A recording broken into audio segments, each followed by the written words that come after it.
हमारी विशेष प्रस्तुति है प्रभु आनंद दाता, इसमें आपका बहुत स्वागत है।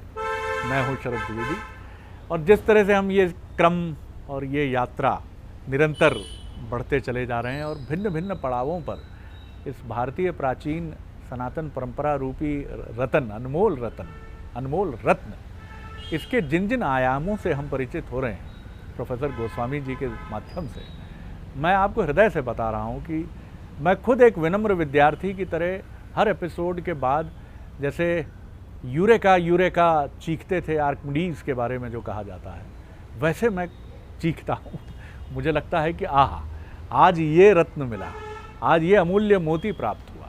आज का जो विषय है उस विषय पर काफ़ी चिंतन हो चुका है, होता है और होता रहेगा। विषय ये है कि जब मैं अपनी कुंडली किसी योग्य ज्योतिष के पास विचारने के लिए ले जाता हूँ तो वो कई बार कहता है कि ऐसा होगा, इसकी संभावना बहुत कम है। फिर मैं सोचता हूँ कि इसका मेरे कर्म पर भी असर पड़ेगा, पड़ता ही है। अगर कोई कह देता है सफल होने की संभावना कम है, लेकिन दूसरे ही क्षण कोई विज्ञ ज्योतिष जब ये भी कहता है कि कर्म से भाग्य बदल जाता है, तो मुझे लगता है अरे ऐसा भी होता है। चाणक्य के बारे में कहते हैं कि उनकी दंत पंक्ति की संरचना ऐसी थी कि राजयोग कहा जाता था उसको। उनकी माता ने एक बार ठिठोली करते हुए कह दिया कि तू तो राजा बनेगा रे, और तब अपनी इस बूढ़ी और विपन्न माता का कहाँ ध्यान रखेगा। चाणक्य ने पत्थर उठाया, चाणक्य थे, उन्होंने उन अपने 2-3 दांतों की पंक्ति पर प्रहार किया और उन दांतों को तोड़ दिया जो तथाकथित रूप से राजयोग की तरफ इशारा करते थे। अब वो फलीभूत भी हुआ, राजयोग तो था, लेकिन उनके लिए नहीं, वो तो राजा बनाने वाले व्यक्ति थे। लेकिन इनका मर्म क्या है? कई बार कहते हैं सब नियति जन्य है। राजेश खन्ना की चर्चित फिल्म आनंद का तो डायलॉग आज भी हम दोहराते हैं, हम सब ऊपर वाले के हाथ की कठपुतलियां हैं, कब किसकी बारी आएगी कोई नहीं जानता। तो भैया फिर हमें क्या कर्म करना है, कैसे आगे बढ़ना है? बड़े गूढ़ प्रश्न है। आज तो हमें अपने मानस मर्मज्ञ और भगवत गीता के अद्भुत अध्येता के साथ गीता दर्शन की यात्रा पर निकलना पड़ेगा, ऐसा प्रतीत होता है। प्रणाम कर रहा हूँ प्रोफेसर सुरेंद्र बिहारी गोस्वामी जी को। आज आप ही मार्गदर्शन बनिए, कृष्ण बनकर हम सबकी इन चिंताओं का, शंकाओं का समाधान करिए।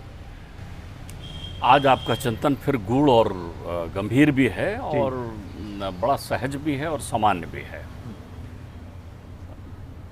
प्रत्येक व्यक्ति के अंतर्चित्र में कृष्ण बैठे हुए हैं और प्रत्येक व्यक्ति के अंतर्चित्र में अर्जुन भी बैठे हुए हैं। बुद्ध रूपी अर्जुन को आत्मा रूपी कृष्ण नित्य कथा सुनाता है। वाह, नित्य कथा बहुत सुंदर बात है, बहुत सुंदर। तो जिसकी बुद्धि सन्मार्ग की ओर प्रेरित हो जाती है वो संसार रूपी महाभारत को विजय प्राप्त कर लेता है, और जिसकी बुद्धि जो है दूर हो जाती है, दुर्योधन हो जाती है, तो जहाँ से बुद्धि को बुद्धि में परिवर्तित हुई तो वो अपनी प्रक्रियाएं।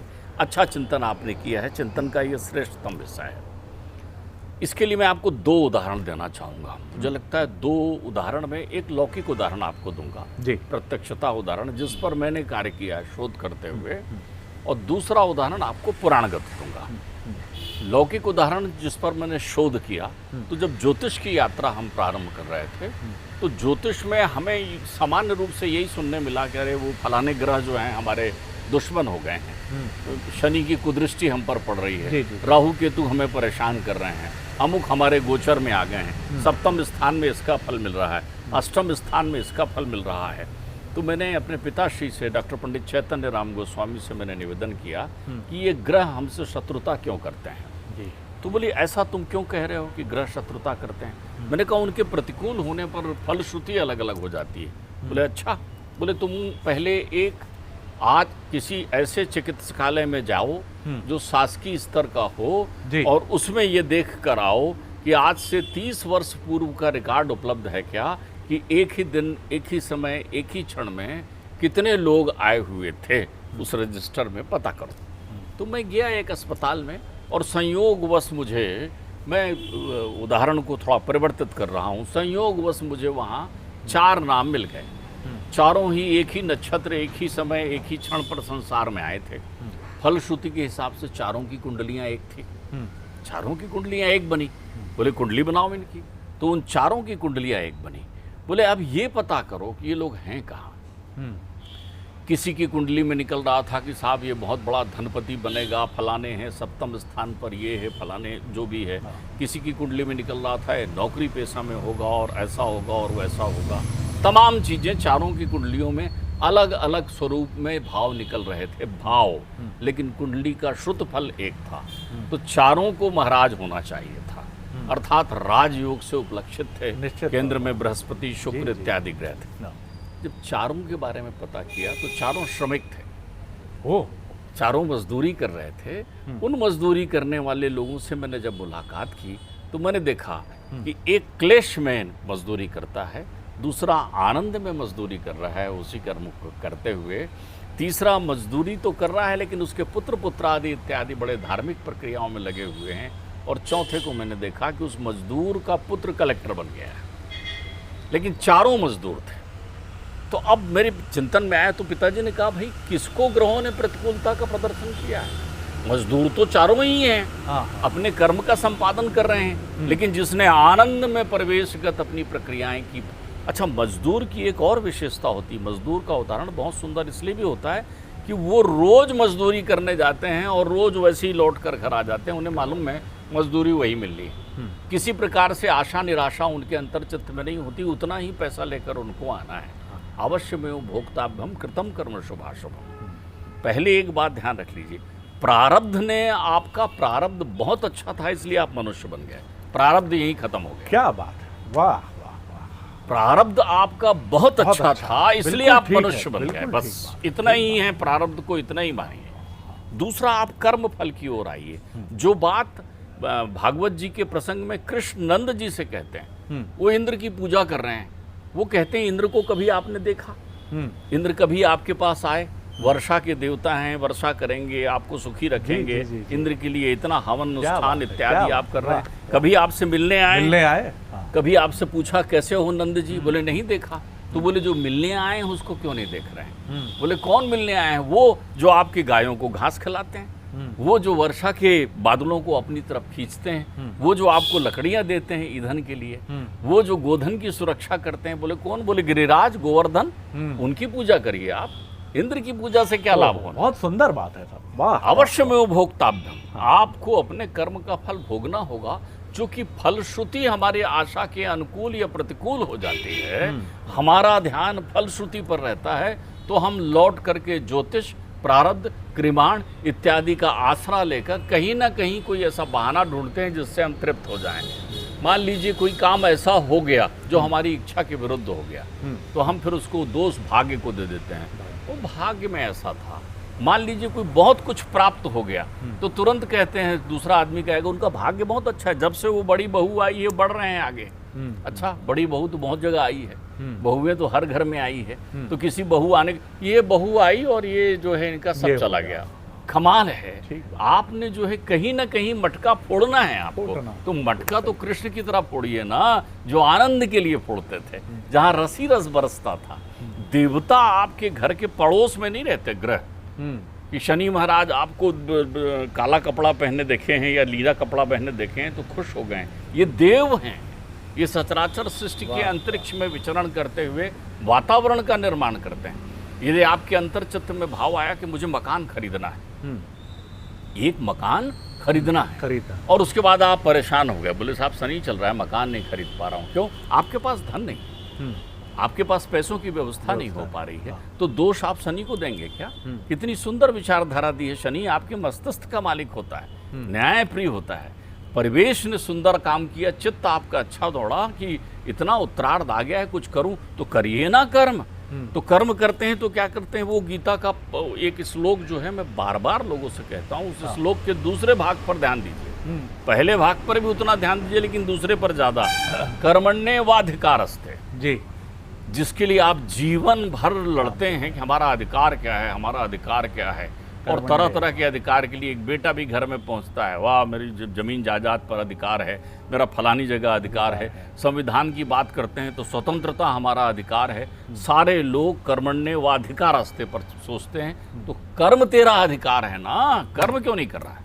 ठीक बात। अलसस्य कुतो विद्या, अविधस्य कुतो धनम, अधनस्य कुतो मित्रम, अमित्रस्य कुतो सुखम। आलसी व्यक्ति के पास अलसस्य को तो विद्या कहाँ से आएगी।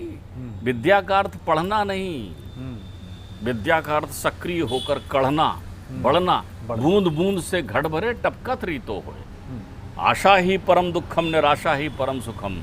एक किसान के खेत में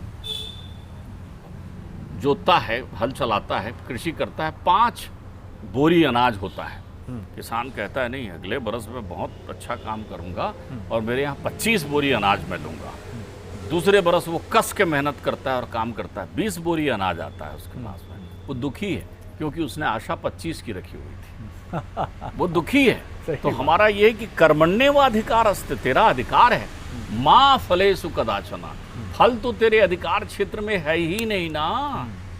देखिए, एक मकान में आप रह रहे हैं, मकान आपका नहीं, किराया आप देते नहीं, जो अनाज खा रहे हो वो अनाज आपका नहीं, वो भी आपको फलश्रुति के प्रवेश में प्राप्त हो रहा है। तो जब कुछ भी आपका नहीं है तो आपका है क्या? कर्मण्येवाधिकारास्ते। तो आपको कर्म करना है। इसीलिए लक्ष्मण जी कहते हैं सुंदरकांड के प्रसंग में, देव देव आलसी पुकारा। अब देखिए, यहाँ दोनों कर्म कर रहे हैं, दोनों कर्म पूरा करते हैं। फल की चिंता किए बिना, बातों की चिंता किए बिना राम जो है समुद्र की प्रार्थना करते हैं। वो उनका वहाँ कर्म है। क्षमा बड़न को चाहिए छोटन को उत्पात। वो अपना आराध्य को ध्यान कर रहे हैं कि हे समुद्र, मुझे मार्ग दे दे, ऐसा कोई रास्ता बता दे। वो ध्यान कर रहे हैं और ये कर्म के लिए प्रयत्नशील हैं कि उठाओ एक बाण मारो, कहाँ लगाए, लेकिन उसकी उनकी बातों की उपेक्षा करते हैं। उपेक्षा का अर्थ होता है बिन अवसर फीकी लगे नीकी सी यह बात। आपकी अधीरता आपको प्रारब्धवादी बनाती है। आप जब भी पैसेंसलेस होंगे, आपको प्रारब्ध की चुनौती सामने आ जाएगी। अवसर प्रत्येक व्यक्ति के जीवन में समानता के साथ प्रकृति प्रदान करती है। अवसर, वाह। सबसे पहले समझ लें, प्रारब्ध पर इठलाइए कि आप मनुष्य हैं और क्रियमाण कर कर दिखाइए, क्योंकि वही क्रियमाण फिर प्रारब्ध बनेगा और वो प्रारब्ध ये सुनिश्चित करेगा कि तुम्हें अब उल्टा लटकना है या सीधा जाना है। बहुत सुंदर बात, ये तय करेगा। तो हमारी जितनी भी ध्यान धारणाएं हैं, मैंने एक विश्लेषण और किया ज्योतिष में। अगर आप सहज बोलचाल में देखें तो किसी भी मनुष्य के जीवन को 4 भागों में बांट दीजिए। 25% प्रभाव होता है। एक प्रभाव प्रारब्ध का, 25% आपके जीवन में प्रारब्ध का प्रभाव है। दूसरा 25% क्रियमाण का होता है आपके जीवन में। तीसरा 25% वास्तु का होता है आपके जीवन में। वास्तु का प्रभाव पड़ता है, लेकिन वास्तु यानी मकान नहीं होता।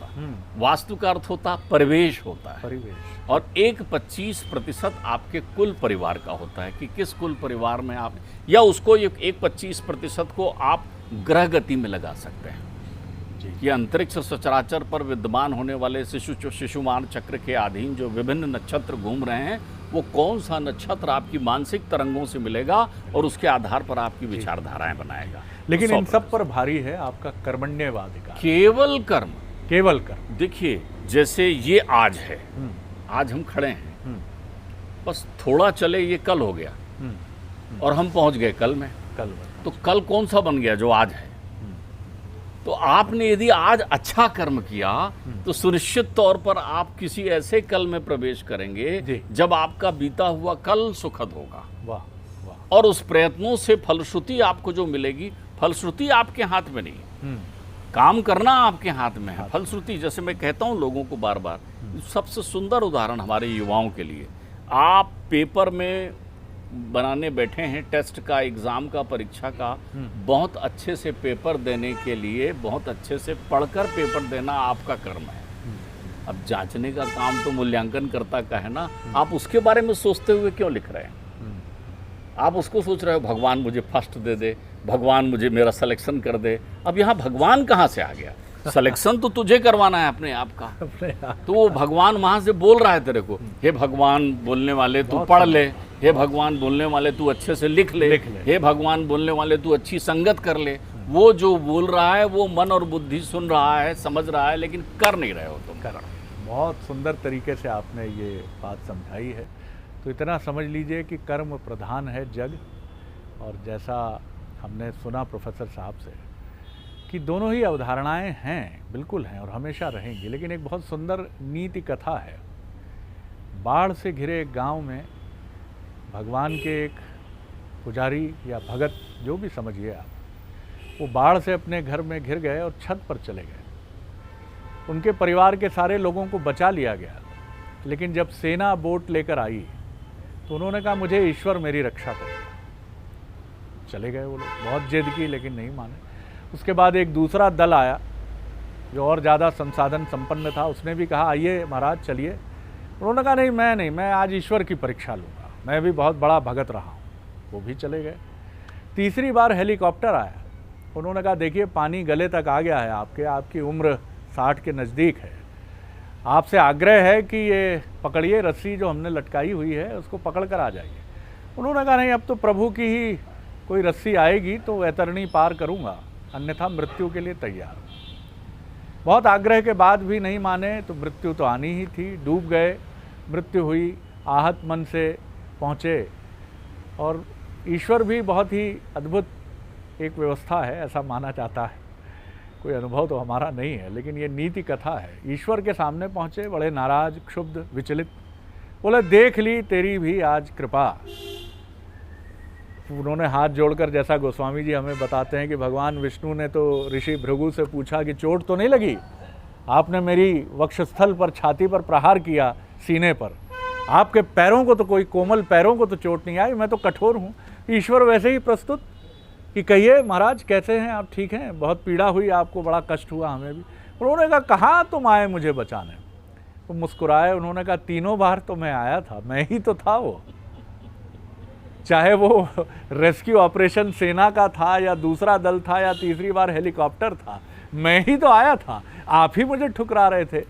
तो कर्म और प्रारब्ध दोनों किसी अल्कोहल या शराब की तरह हमारे मस्तिष्क पर हावी नहीं हो जाना चाहिए कि मैं कर्मवीर हूँ, मैं सब हासिल कर लूँगा, या मैं तो प्रबल भाग्यवादी हूँ, प्रभु खुद देंगे, मुझे तो भाग्य से मिलता रहा है। नहीं, कर्म का पल्ला भारी है और भाग्य हमेशा खड़ा है ईश्वर की तरह। ईश्वर किसी के साथ अन्याय नहीं करते, वो ऐसे रेफरी हैं जो हर के लिए समान अवसर लिए मौजूद हैं। तो ऐसे रेफरी के लिए जहाँ भाग्य हर पर, जैसा कितनी सुंदर बात कही गोस्वामी जी ने कि आप मनुष्य बने हैं, यही सबसे बड़ा भाग्य आपके लिए है। बहुत धन्यवाद आपको इतनी सुंदर व्याख्या के लिए। मिलेंगे अगली बार एक और एपिसोड के साथ, अनुमति दीजिए।